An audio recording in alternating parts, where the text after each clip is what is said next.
Kolkata night রাইডার্সের নতুন অধিনায়ক কে হবে?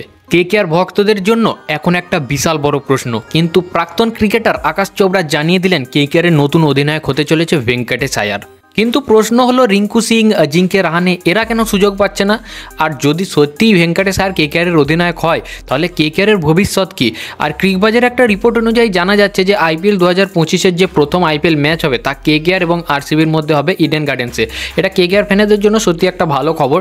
তো পুরো ভিডিওটা দেখো, কারণ আজকের এই ভিডিওতে ভেঙ্কটেশ আয়ারের পরিসংখ্যান দেখাবো এবং কেকেআরের অধিনায়কত্ব নিয়ে বিশ্লেষণ এবং এক্সক্লুসিভ কিছু আপডেট রয়েছে, সেগুলো সবই তোমাদের সাথে শেয়ার করব। আমি যখন প্রথমে খবরটা শুনলাম সত্যি বলছি একটু অবাক হলাম। কেকেআর এখনও পর্যন্ত তাদের অধিনায়কের নাম ঘোষণা করেনি, কিন্তু আকাশ চোপড়া এই দিকে জানিয়ে দিল যে ভেঙ্কটেশ আয়ারই হতে পারে কেকেআরের নতুন ক্যাপ্টেন। কিন্তু কেন? অজিঙ্ক্য রাহানে তিনি একজন ভালো ব্যাটসম্যান, অভিজ্ঞ বটে, কিন্তু আকাশ চোপড়া বলে দিলেন যে কেকেআর তাকে অধিনায়ক করার কথা ভাবছে না। এবং এটাও শোনাও যাচ্ছিল যে অজিঙ্ক্য রাহানে তিনি নিজেও স্বীকার করেছেন যে কেকেআর তাকে ক্যাপ্টেন্স নিয়ে কোনো প্রকার যে এখনও পর্যন্ত আপডেট দেয়নি। তাছাড়া রিঙ্কু সিং, আমি তো মনে করেছিলাম যে কেকেআর হয়তো এই প্লেয়ারটাকে একটা ভালো সুযোগ দেবে, কারণ সে উত্তরপ্রদেশ দলের হয়ে অধিনায়কত্ব করছে এবং আইপিএলও দারুণ খেলেছে।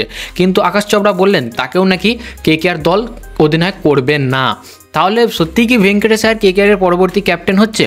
ভেঙ্কটেশ আয়ারকে কেকেআরের নতুন ক্যাপ্টেন করার পিছনে অনেকগুলি কারণ রয়েছে। তার মধ্যে প্রধান কারণ হচ্ছে কেকেআর ভেঙ্কটেশ আয়ারকে ধরে রেখেছে অনেক দামে।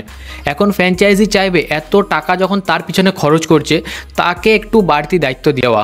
এবার যদি তার পারফরমেন্সের দিকে দেখি তাহলে 2024-এর ফাইনাল ম্যাচের কথা মনে আছে আশা করি সবাইকার।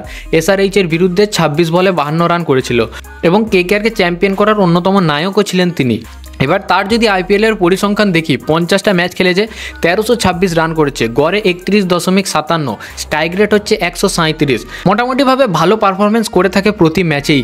কিন্তু একজন ভালো ব্যাটসম্যান হলেই তো একজন ভালো অধিনায়ক হওয়া যায় না। না, কেকেআর কি তাহলে সত্যিই ভেঙ্কটেশ আয়ারকে ক্যাপ্টেন করবে নাকি শেষ মুহূর্তে তারা অন্য কাউকে বেছে নেবে? আমার মনে হয় ভেঙ্কটেশ আয়ারকে ক্যাপ্টেন করলে একটা ঝুঁকির সিদ্ধান্ত হবে, কারণ লিডারশিপ বলে কোনো একটা জিনিস থাকে, লিডারশিপের এক্সপিরিয়েন্স যদি তার না থাকে তাহলে সে খুব একটা ভালো পারফরমেন্স দেখাতে পারবে না আমার মতে। কিন্তু আপনাদের কি মনে হয় ভেঙ্কটেশ আয়ারকে ক্যাপ্টেন করাটা কি কেকেআরের ঠিক হবে? আপনাদের মতামত কমেন্টে অবশ্যই জানাবেন।